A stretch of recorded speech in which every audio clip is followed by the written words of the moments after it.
Let me explain this. It has a perfectly good and clear sense to say that I wonder at something being the case. I wonder at the size of this dog because I could consider of a dog of another, namely the ordinary size, at which I should not wonder. To say I wonder at such and such being the case has only sense if I can imagine it not being the case. But it is nonsense to say that I wonder at the existence of the world because I cannot imagine it not existing. I could of course wonder at the world round me, being as it is. If, for instance, I had the experience, while looking into the blue sky, I could wonder at the sky being blue, as opposed to the case when it is clouded. But that is not what I mean. Let me explain this.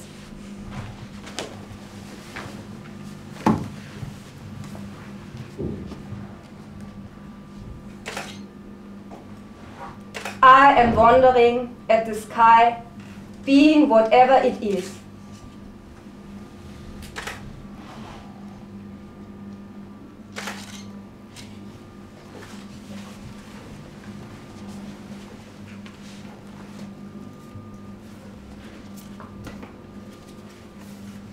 One might be tempted to say that what I am wondering at is a tautology, namely the sky being blue or not blue. But then it is just nonsense to say that one is wondering at a tautology. I wonder at the existence of the world. How extraordinary that the world should exist. How extraordinary that anything should exist. How extraordinary that anything should exist. How extraordinary that the world should exist. I wonder at the existence of the world. I am wondering at the sky, being whatever it is. But what, then, does it mean to be aware of this miracle at some times and not at other times? We all know what in ordinary life would be called a miracle. It obviously is simply an event, the like of which we never yet have seen. Now, suppose such an event happened.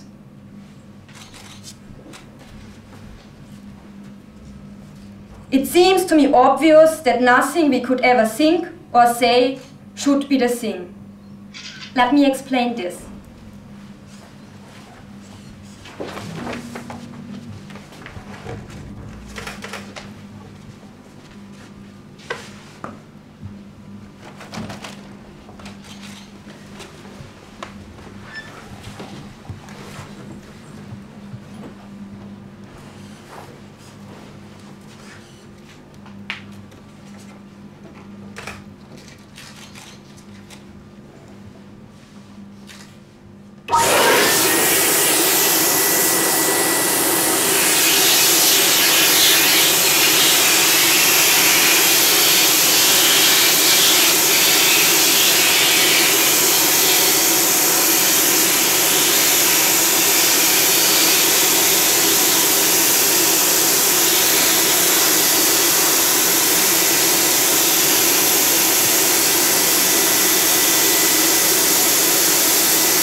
I am safe.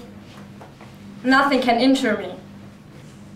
I am safe whatever happens. And I should say to you, all I should say to you, would become concrete and, as it were, controllable. But this, again, could lead to a misunderstanding.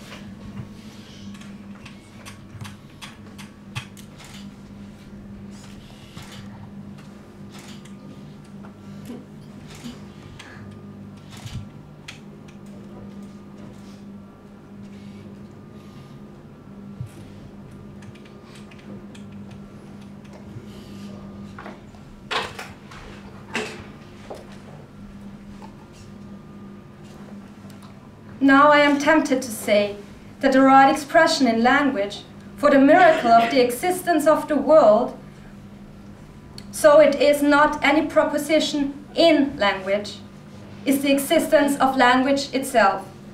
But what then does it mean to be aware of this miracle at some times and not at others? For all I have said, by shifting the expression of the miraculous from an expression by means of language to the expression by the existence of language, all I have said is again that we cannot express what we want to express, and that all we say about the absolute miraculous remains nonsense. Now the answer to all this will seem perfectly clear to many of you. We do not mean nonsense, after all. A fact, like other facts, we have not yet succeeded. I at once see clearly, as it were in a flash of light. I see now that these nonsensical expressions were not nonsensical because I had not yet found the correct expression, but that their nonsensicality was their very essence. For all I wanted to do was just go beyond the world, and that is, so to say, beyond significant language. My whole tendency was to run against the boundaries of our language.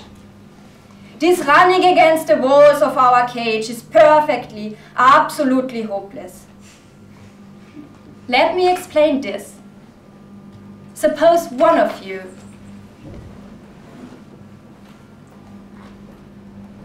Suppose I had told one of you a preposterous lie. All you could say would be, "Thank you."